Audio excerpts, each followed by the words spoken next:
Good morning students. स्वागत आप सबका। मैं सूर्य प्रकाश शर्मा।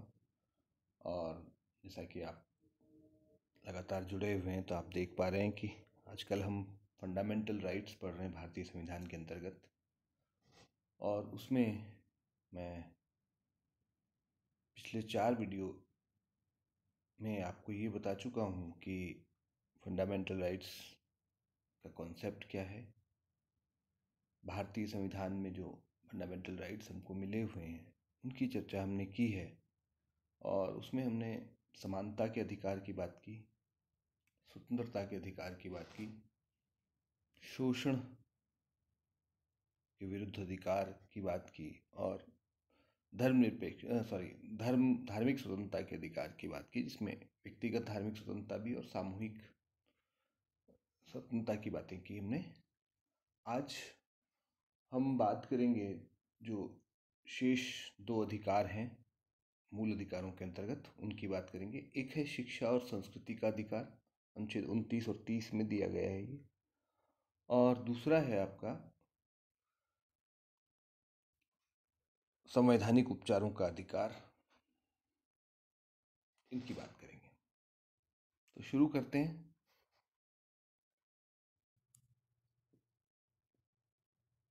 हाँ जी, तो हम बात करते हैं अनुच्छेद 29 और 30 की बात आज हम करेंगे।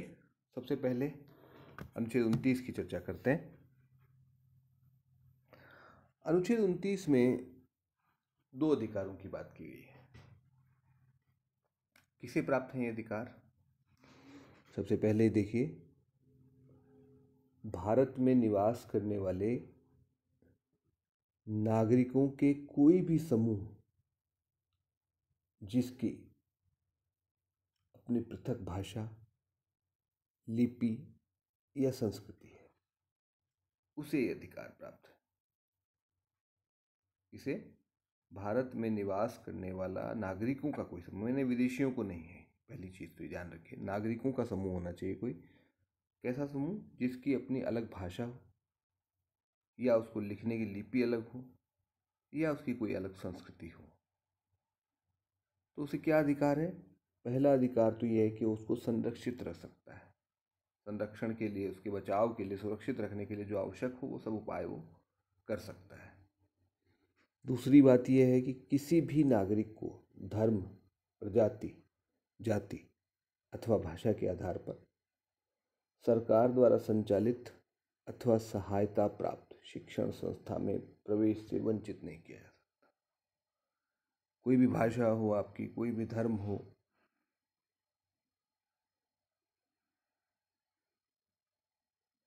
या कोई भी प्रजाति हो आपकी, तो इनके आधार पर आपको किसी शिक्षण संस्था में प्रवेश से वंचित नहीं किया जा सकता, बशर्ते वो या तो सरकारी हो या सरकार से सहायता प्राप्त करती हो। ये प्रावधान इसमें है।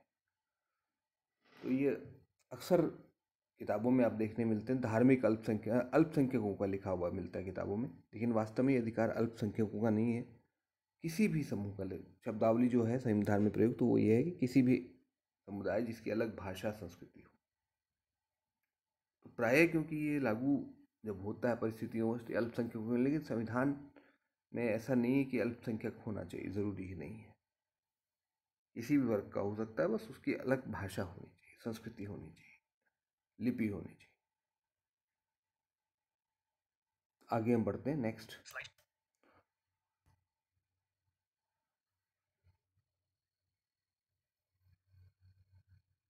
ये सॉरी, ये वाला स्लाइड था, मैं गलत था। इस स्लाइड की चर्चा कर रहा था अभी तक आपसे।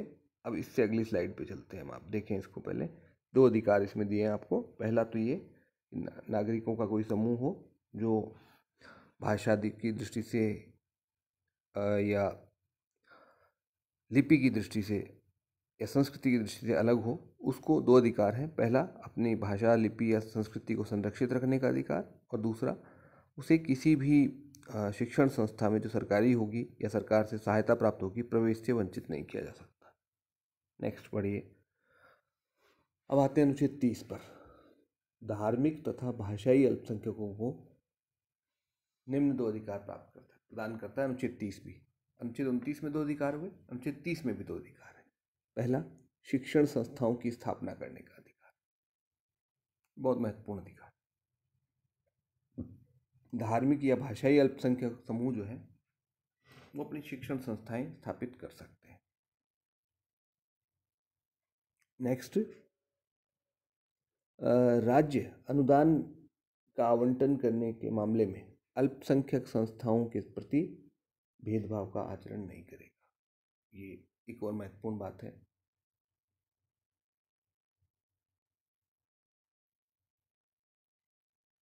दो अधिकार यहाँ पर हो गए, स्पष्ट है। अगर राज्य कोई अनुदान देगा तो कोई भेद नहीं करेगा इस आधार पर कि ये कोई अल्पसंख्यक समूह द्वारा चलाई जाती है। नेक्स्ट, अब हम आ जाते हैं संवैधानिक उपचारों के अधिकार पर। अनुच्छेद 32 की बात करते हैं। ये सबसे महत्वपूर्ण अधिकार है, क्योंकि बाकी से सारे अधिकार बेकार हो जाएंगे अगर ये अधिकार नहीं होगा तो। संवैधानिक उपचारों के अधिकार का मतलब क्या है, पहले तो ये समझ लीजिए। संवैधानिक उपचारों के अधिकार का मतलब ये होता है, राइट, इसको अंग्रेजी में कहते हैं राइट टू कॉन्स्टिट्यूशनल रेमेडीज। इसका मतलब ये है कि अगर आपके जो सारे अधिकार अब तक हमने चर्चा किए, अनुच्छेद 14 से लेकर के 30 तक, पहले 31 भी था इसमें, संपत्ति का अधिकार जो अब नहीं रहा, वो केवल अब अल्पसंख्यक शिक्षण संस्थाओं के लिए रह गया, बाकी संस्थानों के लिए नहीं रह गया वो, बाकी नागरिकों के लिए, अन्य किसी के लिए नहीं रह गया वो अधिकार। तो इन अधिकारों पर अगर कोई आँच आती है, चाहे वो संसद की तरफ से आए, चाहे कार्यपालिका की तरफ से आए, चाहे प्रशासन की तरफ से आए, तो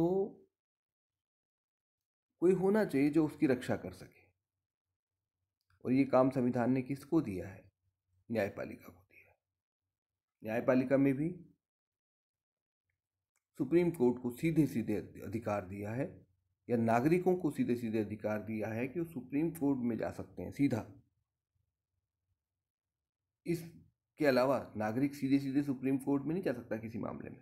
केवल एक मसला है जिसमें नागरिक सुप्रीम कोर्ट में जा सकता है, वो है मौलिक अधिकारों की रक्षा के लिए। हालांकि ये विवाद अभी उत्पन्न हो गया था कुछ समय पहले। हमारे जो वर्तमान चीफ जस्टिस हैं उनकी ये टिप्पणी थी एक मामले की सुनवाई के मामले में, और उन्होंने कहा था कि हम चाहते हैं कि अनुच्छेद 32 का प्रयोग कम होना चाहिए मौलिक अधिकारों के प्रयोग के संबंध में। तो खैर वो मसला अलग है, उसकी बात बाद में करें हम तो बेहतर होगा। तो फिलहाल तो ये जान लीजिए कि अनुच्छेद 32 नागरिकों को ये अधिकार देता है कि वो सीधे सुप्रीम कोर्ट में जाकर के अपनी मौलिक अधिकारों की रक्षा करवा सकते हैं, और सुप्रीम कोर्ट की जिम्मेदारी होगी कि वो नागरिकों के मौलिक अधिकारों की रक्षा करे। हमने जब सुप्रीम कोर्ट पढ़ाया था आपको, तो मैंने ये बताया था कि सुप्रीम कोर्ट के जो हैं द ओरिजिनल जुरिस्डिक्शन, मौलिक क्षेत्राधिकार जो है, उसमें राज्यों और संघ के विवाद आते हैं, लेकिन मौलिक क्षेत्राधिकार में एक ये भी आता है, आपके मौलिक अधिकारों की रक्षा भी उसका मौलिक क्षेत्राधिकार है। हालांकि ये समवर्ती क्षेत्राधिकार है उसका। हाईकोर्ट भी इस पर काम कर सकता है और सुप्रीम कोर्ट भी कर सकता है, दोनों को अधिकार दिया है। समवर्ती मौलिक क्षेत्राधिकार कह सकते हैं हम इसको, एकमेव नहीं है, समवर्ती है। 131 वाला तो जो है वो एकमेव है, और ये जो है ये समवर्ती क्षेत्राधिकार है हाईकोर्ट के साथ। तो इसको समझ लेते हैं, जो इसमें लिखा है मैंने उसके हिसाब से समझ लीजिए अब आप। मौलिक अधिकारों के क्रियान्वयन हेतु सर्वोच्च न्यायालय के समक्ष वाद प्रस्तुत करने का अधिकार अनुच्छेद 32 में दिया गया है।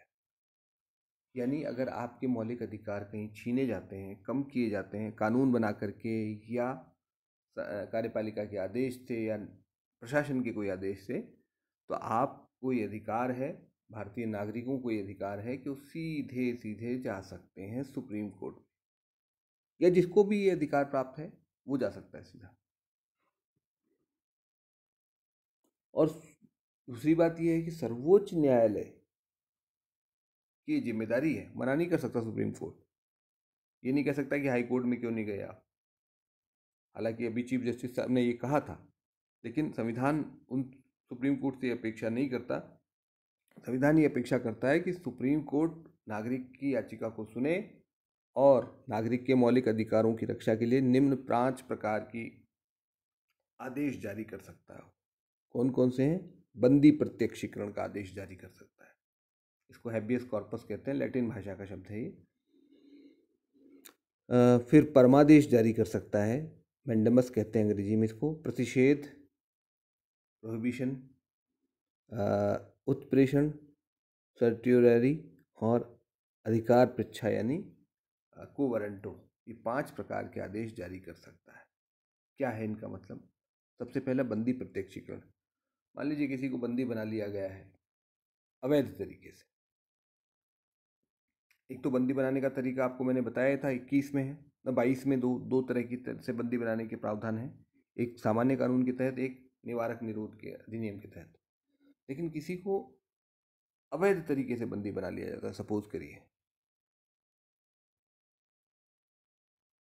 सरकार द्वारा भी या किसी निजी व्यक्ति द्वारा भी, तो ऐसे में उस बंदी व्यक्ति की ओर से कोई भी व्यक्ति जो है सुप्रीम कोर्ट में जा सकता है और कह सकता है साहब ऐसे ऐसे बंदी बना रखा है, बिना कोई कारण बताया गया है, न निवारक निरोध में बंदी बनाया गया है, या फला व्यक्ति साहब ये इसको कहीं किसी ने बंदी बना रखा है, तो फिर न्यायालय उस पर आदेश जारी करता है, उसको हैबियस कॉर्पस का यानी बंदी प्रत्यक्षीकरण यानी बंदी को प्रत्यक्ष उपस्थित कीजिए, ये कहते हैं इसको, शरीर उपस्थित करना यानी कोर्ट के सामने लेके आइए। तो फिर पुलिस की जिम्मेदारी बनती है कि उसको पुलिस के सामने लेकर के कोर्ट के सामने उपस्थित करें।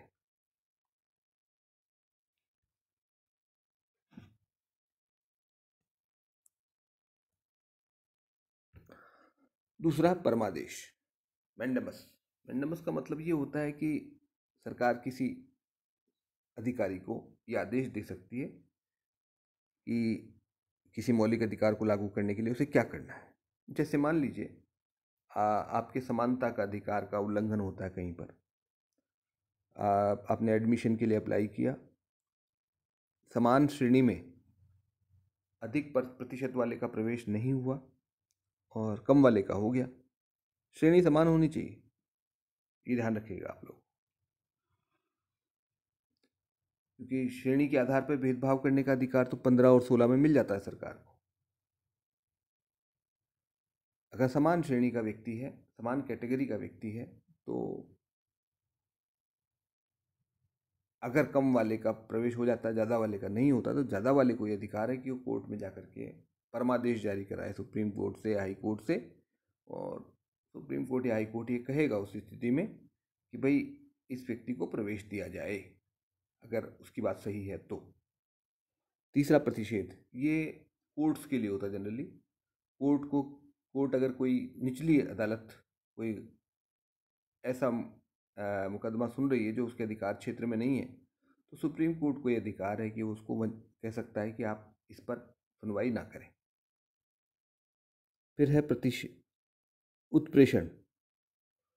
उत्प्रेषण सर इसमें क्या होता है कि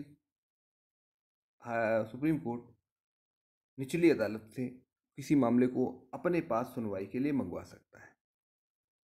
फिर अधिकार पृच्छा है।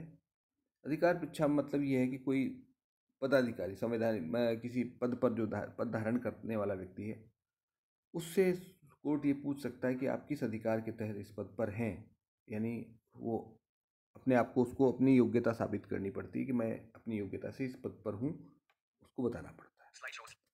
नेक्स्ट, ज़्यादातर जो हैं वो पहले और दूसरे वाले काम आते हैं नागरिकों के लिए केस में। सामान्यतः पहली और दूसरी प्रकार के आदेश जो है वो सुप्रीम कोर्ट से जारी होते हैं। नेक्स्ट हम चलते हैं इसी में, ये जो अधिकार है सुप्रीम कोर्ट का, या कर्तव्य भी कह सकते हैं इसको, क्योंकि अधिकार नहीं है, ये दायित्व है सुप्रीम कोर्ट का कि वो नागरिकों के अधिकारों की रक्षा करे। इसमें संसद को ये अधिकार दिया है कि वो विधि बना करके अन्य न्यायालय को भी रिट जारी करने की शक्ति या अधिकार दे सकता है। हाई कोर्ट के पास तो है ही, हाई कोर्ट के अलावा कोई अलग से न्यायालय बनाकर भी दे सकता है, ऐसा सुप्रीम कोर्ट को ये अधिकार है, सॉरी संसद को ये अधिकार है। नेक्स्ट, संविधान में वर्णित आधारों पर ही इस अधिकार को स्थगित किया जा सकता है। ये भी ध्यान रखें, ये जो अधिकार है संवैधानिक उपचारों का, इसका स्थगन केवल संविधान में वर्णित आधारों पर ही हो सकता है, अन्य किसी आधार पर इस अधिकार को सीमित या स्थगित नहीं किया जा सकता। और एक और बात जो इसमें लिखने से रह गई है वो ये है कि जो रिट क्षेत्राधिकार है सुप्रीम कोर्ट का,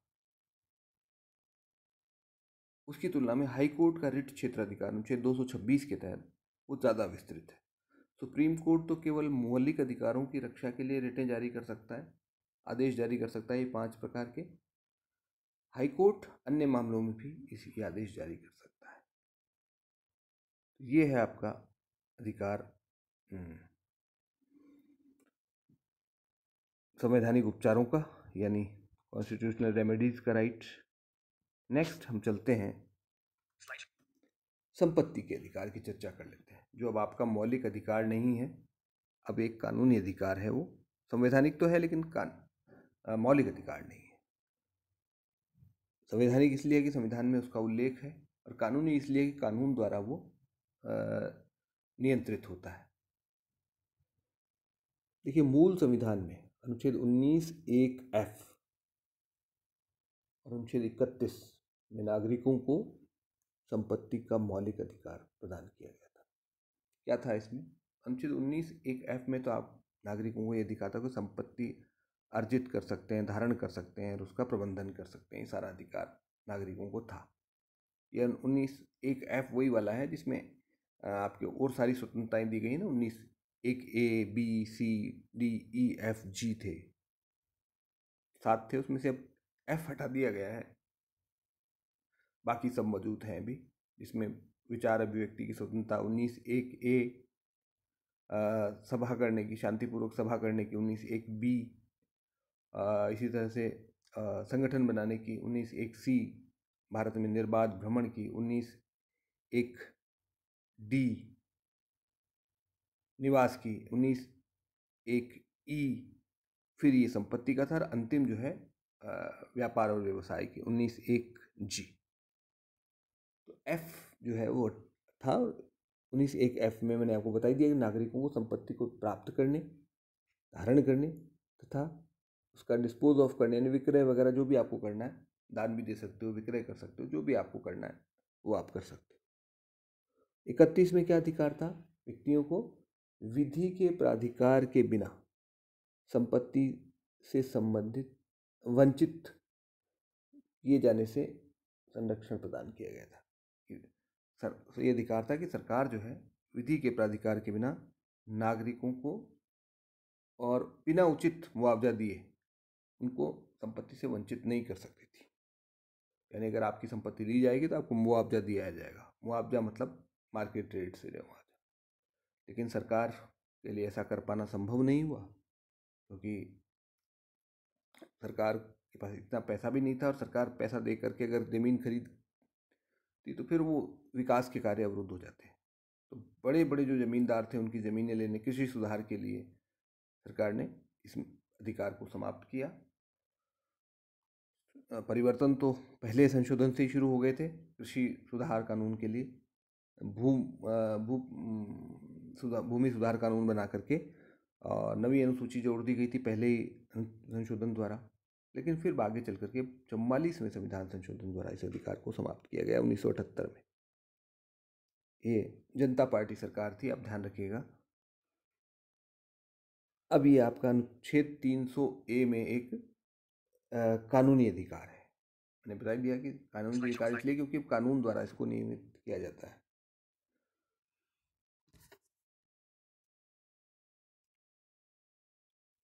कुछ स्लाइड्स और हैं, मुझे लगता है पूरा कर लें हम इसको तो बेहतर होगा। नेक्स्ट हम चलते हैं मौलिक अधिकारों पर सीमाएं क्या है। पहला सीमा तो ये है कि देखिए, मतलब किन किन को प्राप्त नहीं है ये अधिकार, इस सेंस में हम इसको देख रहे हैं। पहला, सैन्य बलों, अर्धसैनिक बलों, पुलिस व गुप्तचर संस्थाओं के सदस्यों को के अधिकार को सीमित या समाप्त करने की संसद की शक्ति अनुच्छेद 33 में। इन लोगों के लिए जो सेना में हैं, पुलिस में हैं, अर्धसैनिक बल हैं जैसे BSF, CISF वगैरह, CRPF है,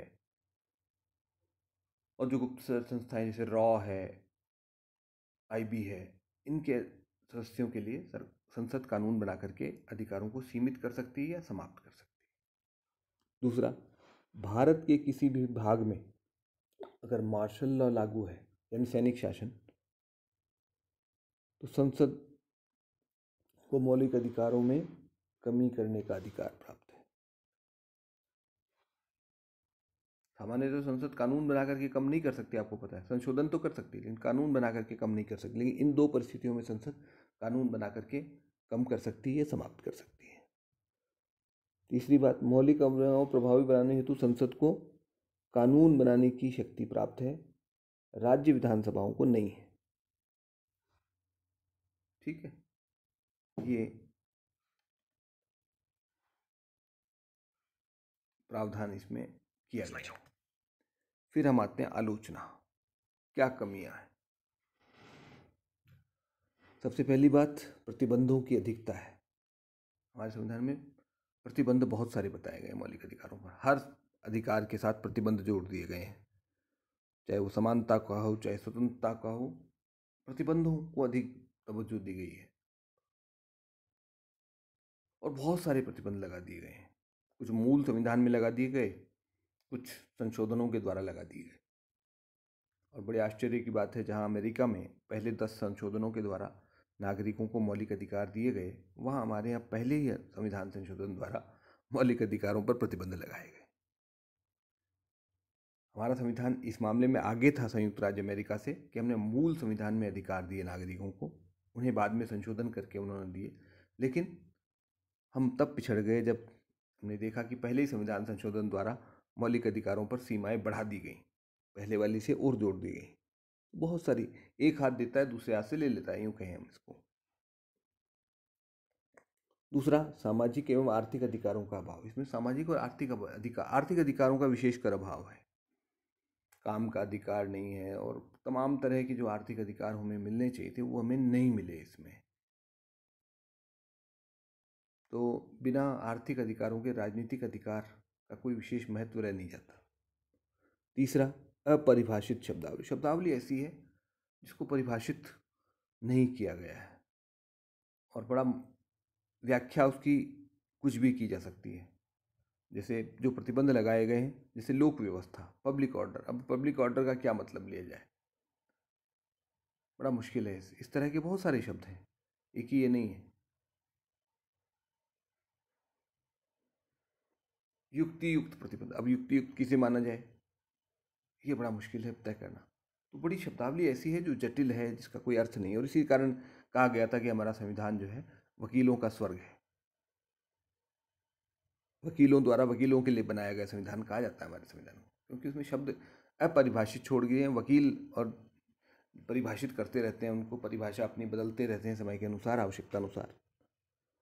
चौथी बात, संसद द्वारा समाप्त किए जा सकते हैं। संसद को यह अधिकार है कि वो मौलिक अधिकारों में संशोधन कर सकती है। नेक्स्ट, आपातकाल में स्थगत, ये हम देख ही चुके हैं। आपातकाल जब पढ़ेंगे तब और विस्तार से बताएंगे आपको इस बारे में। उपचार बहुत महंगा है, उपचार का अधिकार दिया गया है, यानी रेमेडीज़ हैं, आप ले सकते हैं, लेकिन बहुत महंगा पड़ता है। सुप्रीम कोर्ट तक जाना, हाई कोर्ट, सुप्रीम कोर्ट से अपने अधिकारों को बहाल करना बड़ा मुश्किल काम है अपने आप में। बहुत महंगा न्याय जो है मिलता तो है, लेकिन बहुत महंगा है। वकील ऐसे हैं, एक एक पैरवी के 50-50 लाख रुपए लेते हैं। ऐसे ऐसे बड़े वकील हैं हमारे, एक बार कोर्ट जाने के। तो ऐसे में आम आदमी कहाँ तक न्याय ले पाएगा, बड़ा मुश्किल है। निवारक निरोध का प्रावधान जो मैंने बताया था अनुच्छेद 22 के दूसरे भाग में है। बिना कारण बताए आप 3 महीने तक जेल में डाल के रख सकते हैं किसी को, अपराध किए बिना भी रख सकते हैं। फिर है दार्शनिक निरंतरता का अभाव। मतलब ये है कि आलोचक ये कहते हैं कि ये किसी दर्शन पर आधारित नहीं, अलग अलग तरह के अधिकार जोड़ दिए गए हैं एक साथ, इनमें कोई तारतम्य नहीं है आपस में।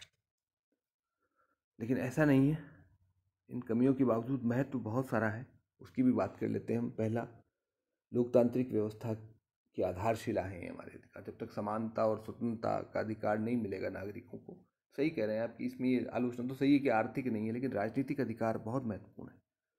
लोकतंत्र में समानता और स्वतंत्रता जो है लोकतंत्र के आधार हैं और इस दृष्टि से बड़े महत्वपूर्ण है। फिर है सब मानव के भौतिक तथा नैतिक संरक्षण की आवश्यक परिस्थितियां का निर्माण करते हैं ये। ठीक बात है, जब तक हमें बेसिक आज़ादी नहीं होगी, समानता और स्वतंत्रता जैसे अधिकार प्राप्त नहीं होंगे, मतलब हम सोच ही नहीं सकते आगे बढ़ने के बारे में। हमें नैतिक स्वतंत्रता, धार्मिक क्षेत्र में स्वतंत्रता दी गई, एक तरह से हमारी नैतिक स्वतंत्रता का पर्याय है, और बाकी स्वतंत्रताएं जो है वो हमारी भौतिक स्वतंत्रता का पर्याय है। तो ये बहुत आवश्यक है, मतलब कहने का। नेक्स्ट है व्यक्तिगत स्वतंत्रता का संरक्षण अनुच्छेद 21 में किया ही गया है, और इसकी सुप्रीम कोर्ट ने बड़ी व्यापक व्याख्या की है। केवल जीवन जीने का जीवित रहने का अधिकार नहीं है, गरिमापूर्ण जीवन का अधिकार उसको बना दिया है सुप्रीम कोर्ट की व्याख्या ने, और ये बहुत महत्वपूर्ण अधिकार है। विधि के शासन की स्थापना, शासन कानून का होना चाहिए, ये हमारे मौलिक अधिकार तय कर देते हैं, किसी व्यक्ति विशेष की इच्छा से नहीं चलेगा। अल्पसंख्यकों तथा कमजोर वर्गों का संरक्षण, समानता का अधिकार दिया है हमारे यहाँ, लेकिन इसके बावजूद जो समाज के कमज़ोर तबके हैं, चाहे वो धार्मिक रूप में हो सकते हैं या सामाजिक और शैक्षणिक रूप से हो सकते हैं, उनके संरक्षण का भी पर्याप्त प्रावधान किया गया है। और नेक्स्ट, सामाजिक न्याय पर बल,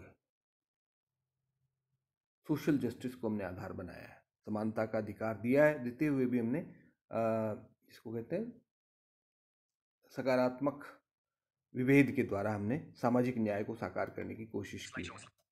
तो इस प्रकार से बहुत महत्वपूर्ण है ये अधिकार, और इनके बिना एक स्वतंत्र समाज की कल्पना करना संभव नहीं।